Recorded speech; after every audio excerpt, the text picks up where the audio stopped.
Hello everyone. इस video में हम पढ़ेंगे क्लास फोर्थ हिंदी का चैप्टर 2। जैसा सवाल वैसा जवाब। इसमें हम इसके क्वेश्चन आंसर्स भी देखेंगे। तो देखिए, बादशाह अकबर अपने मंत्री बीरबल को बहुत पसंद करते थे। तो बादशाह अकबर सबके फेवरेट मंत्री कौन थे? बीरबल थे। बीरबल की बुद्धि के आगे बड़े बड़ों की भी नहीं चलती थी। इस बात के कारण सारे के सारे दरबारी या फिर कुछ दरबारी आप कह सकते हैं बीरबल से बहुत जलते थे। वो बीरबल को मुसीबत के फंसाने के तरीके हमेशा सोचते रहा करते थे। तो राजा अकबर का फेवरेट मंत्री कौन था? बीरबल।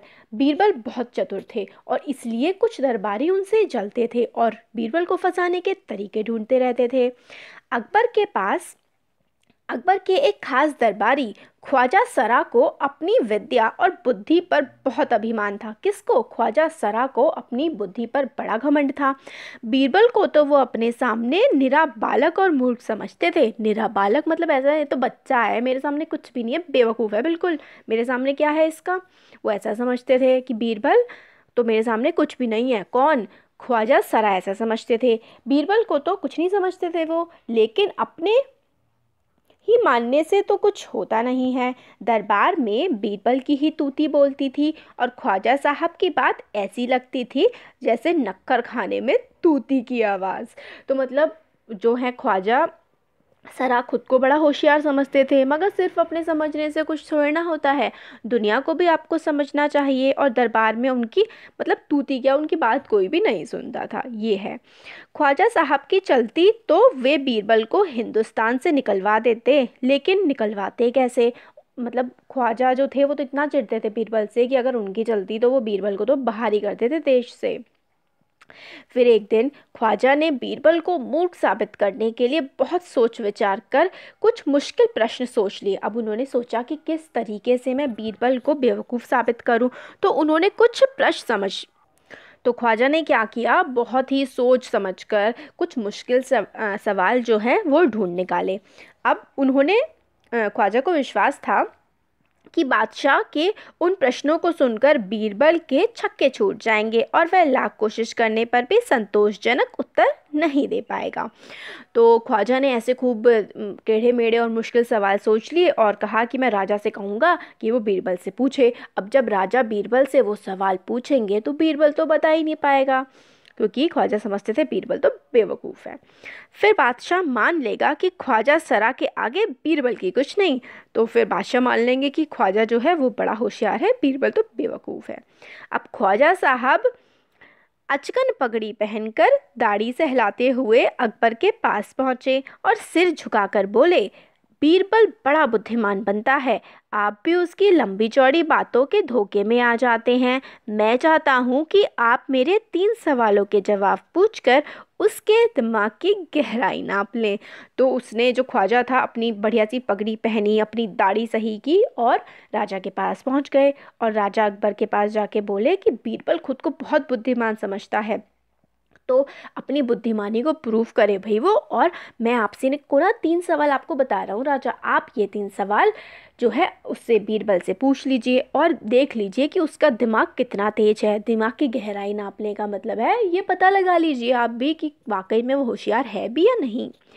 उस नकली अकल बहादुर की कलई खुल जाएगी। तो वो कहता है राजा से कि नकली जो है नकली अकल बहादुर, इसका ये मतलब है, ख्वाजा कहता है कि वो तो सिर्फ ना नाटक करता रहता है कि वो बड़ा होशियार है, कोई होशियार वोशियार नहीं है। कलई खुल जाएगी मतलब उसकी सारी सच्चाई सामने आ जाएगी। अब ख्वाजा के अनुरोध करने पर अकबर ने बीरबल को बुलाया और उनसे कहा, बीरबल, परम ज्ञानी ख्वाजा साहब तुमसे 3 प्रश्न पूछना चाहते हैं, क्या तुम उनके उत्तर दे सकोगे? अब तो राजा ने बीरबल को बुला लिया और कहा कि जो ख्वाजा हैं वो कुछ प्रश्न पूछना चाहते हैं, क्या तुम उनके उत्तर दोगे? बीरबल बोले, जहाँपना ज़रूर दूंगा, खुशी से पूछें। ख्वाजा साहब ने अपने 3 सवाल लिखकर बादशाह को दे दिए। अकबर ने बीरबल से ख्वाजा का पहला प्रश्न पूछा, संसार का केंद्र कहाँ पर है? तो ख्वाजा ने अपने प्रश्न लिख करके दे दिया अकबर को। तो अकबर ने बताया, पूछा बीरबल से कि जो संसार है, ये दुनिया है, इसका सेंटर कहाँ है? केंद्र का मतलब होता है कोई भी चीज़ जो बीच में होती है। तो बीरबल से सवाल पूछा जाता है कि दुनिया का जो केंद्र है वो क्या है? बीरबल ने तुरंत जमीन पर अपनी छड़ी गाड़कर उत्तर दिया। बीरबल ने छड़ी उठाई, जमीन पर रखी और बोले, यही स्थान चारों ओर से दुनिया के बीचों बीच पड़ता है। यदि ख्वाजा साहब को विश्वास ना हो तो वे फीते से सारी दुनिया को नाप कर दिखा दें कि मेरी बात गलत है। बीरबल ने क्या कहा कि ये जहाँ मैं खड़ा हूँ यही दुनिया का केंद्र है, और फीते से चाहे ख्वाजा साहब पूरी दुनिया नाप लें, उनको समझ आएगा कि यही जगह बीचों बीच पड़ती है पूरी दुनिया के।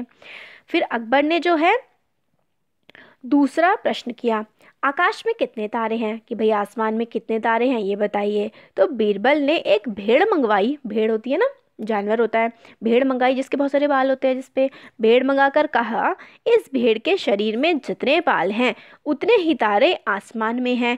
ख्वाजा साहब को इसमें संदेह हो तो वे बालों को गिनकर तारों की संख्या से तुलना कर लें। अब तो दूसरे में क्या था कि तारे कितने हैं वो बताइए। तो बीरबल एक भेड़ लाए और कहा, जितने भेड़ के बाल उतने ही आसमान में तारे। अगर आपको कोई डाउट है, कोई शक है तो काउंट कर लो। जो है ख्वाजा साहब गिन के सबको बता देंगे अगर इनको शक है कोई तो। अब तीसरा सवाल, बीरबल ने कहा, तीसरे सवाल में पूछा गया, संसार की आबादी कितनी है? तो इस बात पे आबादी, जनसंख्या, कितने लोग रहते हैं संसार में, ये होती है आबादी।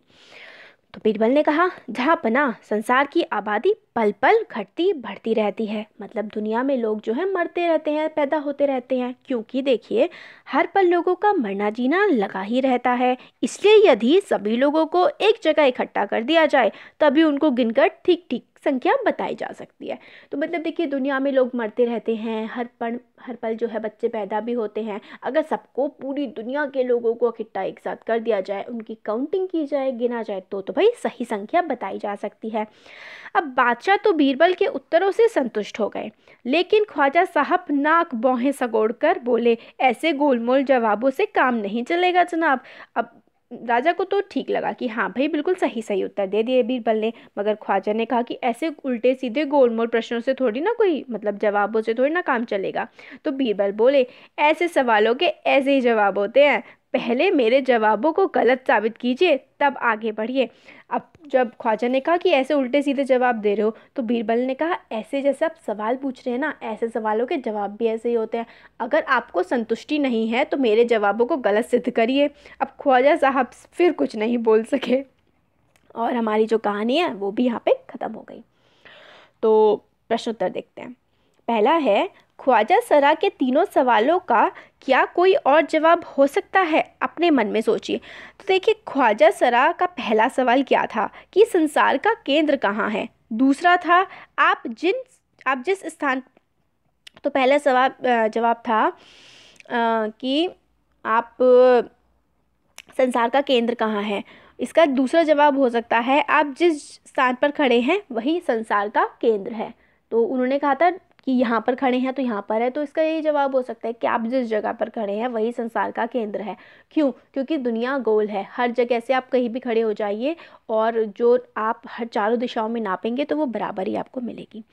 उनका दूसरा सवाल था आकाश में कितने तारे हैं। इसका जवाब हो सकता है आकाश में इतने ही तारे हैं जितने आपके सर पे बाल हैं। आप अपने बाल भी नहीं गिन सकते और आकाश के तारे भी नहीं गिन सकते। तीसरा सवाल था संसार की आबादी कितनी है। तो इसका दूसरा जवाब हो सकता है कि ख्वाजा साहब आप एक काम करिए, दुनिया के सारे लोगों को यहाँ पर इकट्ठा करिए, फिर उनकी गिनती कर लीजिए, पता लग जाएगा। ऐसे ही पता लग सकता है और कोई दूसरा तरीका ही नहीं है। फिर नेक्स्ट क्वेश्चन है, अगर तुम ख्वाजा सरा की जगह होते तो बीरबल को हराने के लिए कौन कौन से सवाल पूछते? तो मुर्गी पहले आई या अंडा, कुत्ते की दुम सीधी क्यों नहीं हो सकती, इस तरीके के सवाल आप पूछ सकते थे, है ना। नेक्स्ट है, ख्वाजा सरा का बस चलता तो वे बीरबल को हिंदुस्तान से निकाल देते। अगर तुम्हारा बस चले तो कौन कौन सी इच्छाएं पूरी करना चाहोगे? बहुत सारी चॉकलेट खाना चाहेंगे सबसे पहले बच्चा, फिर खूब सारा गेम्स खेलना चाहेंगे, या फिर अगर आप थोड़ा और डीपली सोचेंगे तो आप दुनिया से गरीबी दूर करना चाहेंगे, हमारे देश को मतलब विश्व में महाशक्ति बनाना चाहेंगे, और सारे बच्चे अच्छे से पढ़ाई करें, सारे बच्चों को पूरा भरपेट खाना मिले हमेशा, खूब सारे पेड़ हो दुनिया में, गंदगी ना फैलाएं लोग, ये सारा आप लिख सकते हैं। फिर बस नीचे वाक्य पढ़ो, मैं बस में बैठकर स्कूल जाती हूँ। इन सब में बस के अर्थ जो हैं वो अलग अलग निकल के आ रहे हैं। अब तो ये तो आप कह रहे कि ऊपर लिखे वाक्य में बस शब्द के अर्थ अलग अलग हैं। अब इसी तरह चल शब्द के वाक्य बनाओ। जैसे बस के वाक्य थे, अब हमें चल के बनाने हैं। तो हमारे साथ, तुम मेरे साथ बाजार, अपने फ्रेंड से आप कह सकते हैं तू मेरे साथ बाजार चल। फिर आप कह सकते हैं लो मैं तो चला। फिर चलती ट्रेन से उतरना नहीं चाहिए, मैं तो बस चल चल के थक ही गया हूँ। इस तरीके से आप लिख सकते हैं। फिर कहानी आगे बढ़ाने का है। फिर ये है, बीरबल की चतुराई के किस्से बहुत मशहूर हैं। तो उसका प्रश्न है, तुम भी बीरबल का एक ऐसा किस्सा ढूंढो जिसमें वह अपने जवाबों से सबका मुंह बंद कर देता है। तो वही ना, बीरबल की खिचड़ी वाला। एक बार क्या होता है, कोई साधु आते हैं और वो अकबर से कहते हैं कि मैं पूरी रात ठंडे पानी में खड़ा रह सकता हूँ। तो वो साधु पूरी रात ठंडे पानी में खड़े रहे, और जब उनसे पूछा सुबह कि आप कैसे खड़े रहे, तो उन्होंने कहा कि दूर जलता हुआ एक दिया था, मैं उसकी लौ को देखकर पूरी रात पानी में खड़ा रहा। राजा ने कहा ये तो भैया तुमने चीटिंग कर ली। फिर बीरबल ने इस बात को साबित करने के लिए कि दूर रखे हुए उससे दिए से गर्मी नहीं ली जा सकती, उन्होंने क्या किया, नीचे आग जलाई और बहुत ऊपर खिचड़ी रख दी। तभी तो कहते हैं कोई काम जब बहुत देर तक नहीं हो पाता तो कहते हैं बीरबल की खिचड़ी पक रही है क्या, क्योंकि आग बहुत दूर हो तो उसकी गर्मी नहीं मिल सकती। तो इस तरीके से सबका मुंह बंद कर दिया।